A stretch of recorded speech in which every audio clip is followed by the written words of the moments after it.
First things first, how are you? Good, good, brother. Chilling, man. First day on the road, nothing more. This the first show in Nashville, man. Okay, so excited. What are Oh, the feelings at the moment? oh, super excited right now. I'm happy, man. Loading in gear, all of that. Get the feeling back of on the road. I'm happy. Do you miss that energy that you get from the crowd? Oh yeah, it's been a while. It's like 2 years or so since I've toured, so this is my first one back. I'm Okay, excited, bro. I'm gonna go crazy on stage. that's gonna be cool for the people in Nashville. Now, before we get into yeah, the music and the album that's coming out, I'd like to jump back to the beginning a little bit. Now, where did the passion or the drive for to make music start for you? Oh, my family, man, they Trinidad and Tobago. That's where they come from. So there's a music culture, music, Mm, we love the soca music and all that. So I grew up with my mom playing all this music. My dad, my sister loved hip hop. So she used to play, she had a bag full of CDs, and that really got me inspired. And I heard Tupac's record and how he expressed his emotions and everything. So that really took me to another level. So I started rapping, doing all of that when I was young. We downloaded programs and we learned how to record and do all of that. And then I decided to switch the station, and that's how rock and roll and rap came. do you still have some of those early recordings? Oh yeah, I got all of them, man. Lost a few, but we had good quality too for all the time. We just didn't have YouTube and all of that stuff to really send it out.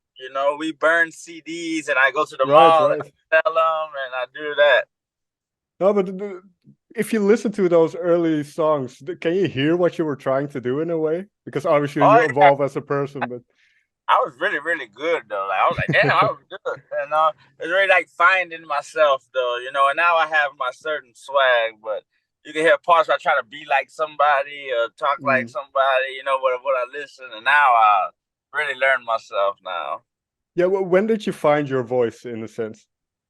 I'd say rock and roll really kind of where I created my own lane, my own sound. I kind of Right. separate, and then I knew what to do from there with most of all my stuff. How were you introduced to the heavier side of music then? Oh man, just changing the radio station, and then I learned along the way like what's cool, what's not radio, what's mainstream. I learned along the way. Like I learned about Bad Brains and Fishbone and Rancid, Right. Outcomes. That was a really great one for me. And just all of that stuff together really just changed my life. And it's cool because I think we're of the same age and or similar age, and Yeah, yeah, 36. yeah, I'm 30. I just turned 37. So when I grew up on Tupac as well, and then as you mentioned, kind of the rock and roll influences started coming in. So that was a really interesting time, I think. The way we grew up with music, with MP3s and downloading stuff and everything as well. So did you always have that kind of eclectic approach? What could you find in heavy music? What did you find in there? Oh, the emotion. Tupac used to scream, so I want to scream too. And when I rapped, I used to scream, so the screaming fit perfect on rock. You know, I could do things that like other people that rap can't. They were like, "How do you do that?" I didn't know it was a talent. What was the initial reaction then from your peers, from the people around you? Oh man, they loved it. They just loved to hear something different. They just thought it was cool. Like Hyro fucking crazy. How'd you sample that and make that? Cause I used to take rock songs and take the breakdown, and I Mm. would sample it and turn it like hip hop style. So they loved seeing me do that. No, because if we then kind of segue to the album Bound for Glory, every time you venture into a creative venture, Wait, it's volatile, the business, the music business. There is some risk involved, and so did you always have the confidence of like I know I can do this? yeah, I just kind of did my own. I knew that's why it's called Bound for Glory. My new album was like, I know it's gonna happen. It's not if, it's when it's gonna happen. So I just do my stuff. I know I'm gonna come with some hot stuff and people like, but I just need more ears to hear. So that's all it's about. I need that push of the boom, make it all big. What is one of the roadblocks that you've faced then during this whole run? Oh man, shit, COVID that fucked me up a lot, Fair really enough. bad. It took away my tours. It took away a lot of stuff, but I still found a way. And it helped me to get a lot of these features and things like that because people was home and, a lot of artists have respect for me. So that's the coolest part is to know that then when they heard the song, oh, yeah, I want to be on that with Hyro. So cool, and it's like, wow, I'm a part of rock and roll. Yeah, there's some excellent names on here, and I remember you doing a song with AWOL Nation as well, Yeah, if I'm not I mistaken. So, for a long time. He showed me love so much. From when I first moved to LA, I met AWOL, okay. and he doing music so much, and he always invited me and showed me love. And then, I mean, the bond that you have, because he's very much a crossover artist as well. He incorporates all kinds of elements into his music. So has that always been interesting? Because some of the songs, I think it was Fight, or no, it might have been Legendary, where it kind of Yeah, turns into this dubstep remix type of thing. I was So thinking that, about that. Yeah, my producer Matt Good, he was in a band with Skrillex called From all First to right. Last. So when he mixes all of those elements, he produces.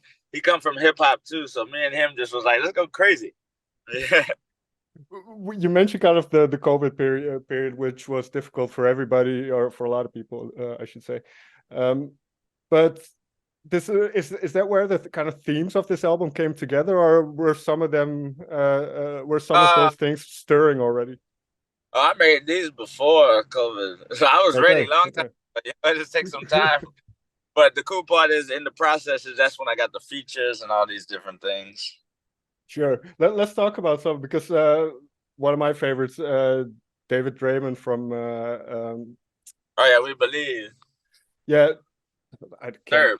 I can't believe I'm blanking on the name, Disturbed. But working with somebody like that, what was that interaction like? Was it all online, or did you get to meet him at some point?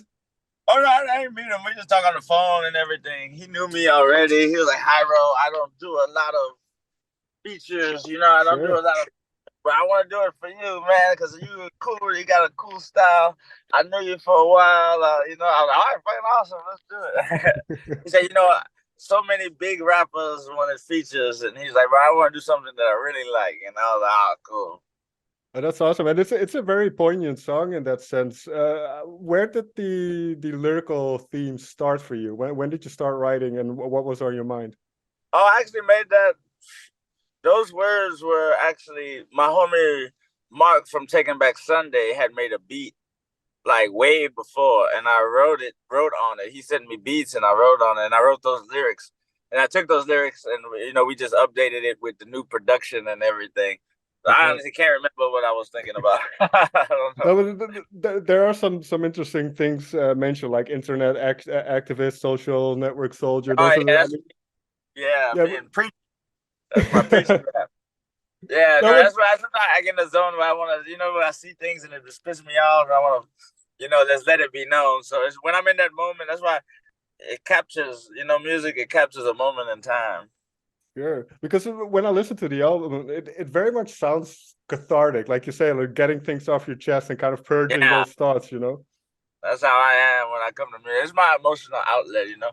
I don't care. I don't want people to listen, but it's really like for me to let out. So, and I know people relate to it. So that's the cool part about it. It's like when I'm on stage, I go crazy, but I'm having fun. You can have fun with me, but I really having fun.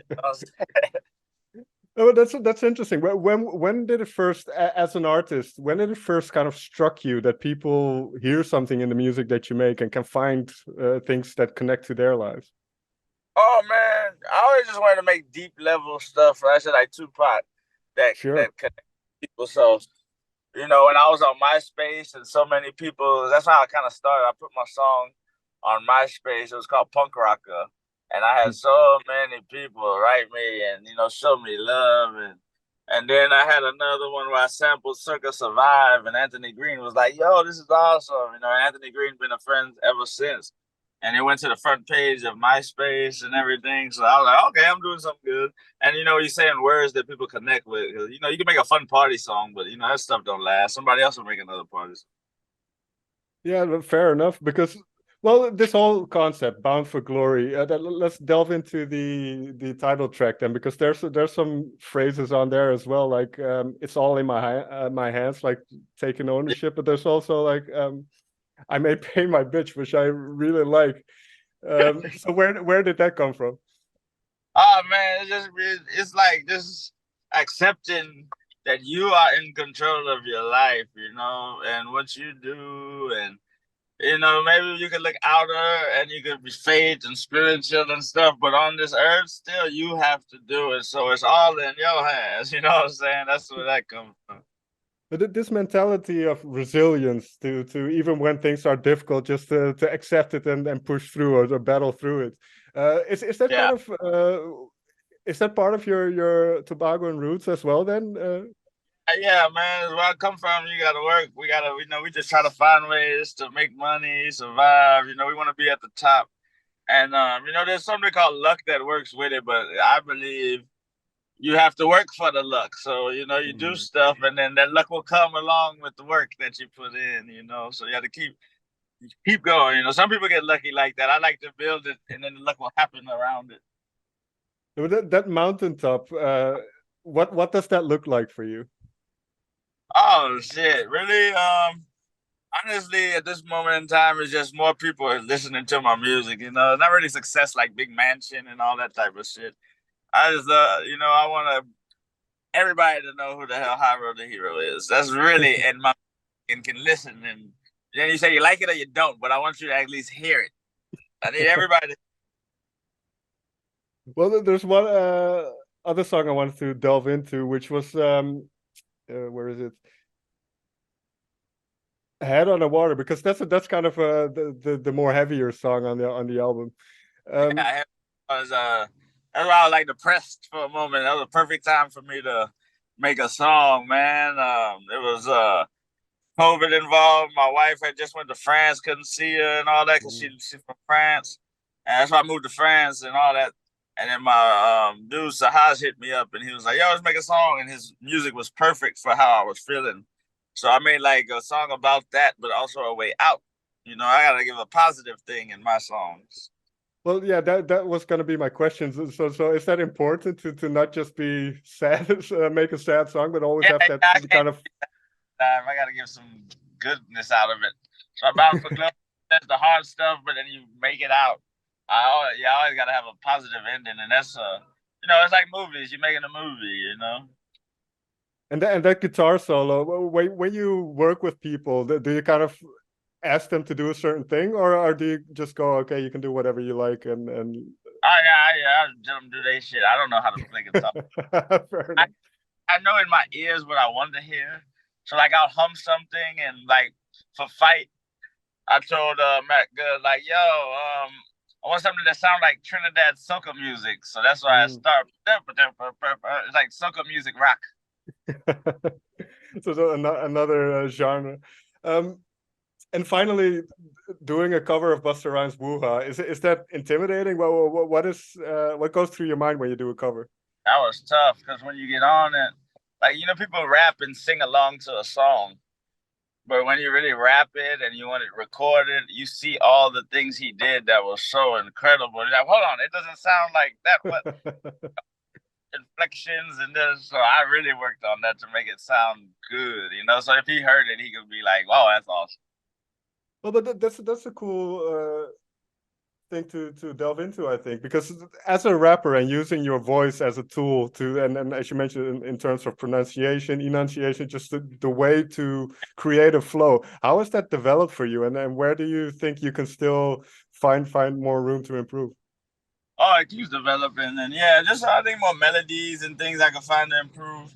In this day and age, people's attention span's so short, so you need to keep the ear. You can't just be the same way, whether Mm. production wise or your vocals. You got to do different things to keep the listener involved. So I just keep experimenting and finding new ways. And just for me, just you just gotta know what sounds right. Mm. Final question then. You mentioned you're going on stage for the first time now. If for somebody who doesn't perform live, can you kind of describe what goes through your mind, or what the feeling is when you go on stage? Oh man, you just be nervous as hell every time. Never not nervous. You're like, fuck, I gotta remember my words. I gotta do all this shit. And then when you hear the guitar, you hear the sound, you're like, okay, I'm ready. And once you hit the crowd, like, oh, okay, I'm home. I can do this. It's fun. But is it a very conscious experience? Yeah, man. You know, when the crowd really enjoy it and you see them move, like I like to make a mosh without saying, hey, everybody mosh. I like to, when that's put on their own, that's what makes it awesome, you know? That was incredible that they felt they had to move their bodies. And I'm gonna go crazy, so I think they match what I do. You know what I'm saying? Like, okay, he can do it. I'm fucking ready to rock too. Well, it's funny that you say that because with one of these songs on the album, now I can't remember. I need to listen through it again, but it kind of felt like it would do good in a mosh pit. It might have been Renegades of Punk, but I'm not sure. But do you have those? Do you think about those moments when you're writing, when you're working on that on the songs? Yeah. Now in my albums, before I did it, but now since I perform live and all that stuff, I'm like, I want it to sound live in the studio. I want it to sound like that energy of live. Because when you get on stage, it's a different sound, different feel. Depends on you. So I bring it live, and you know it might be more energy than the album, but I want to battle that. You know, I want it to be at least top notch of what I could do in the studio. All right, Hyro, thank you so much for taking the time to talk with me. I wish you all the best with the album. No problem. Have fun tonight, man. Hey, for sure. Thanks, brother. Have a good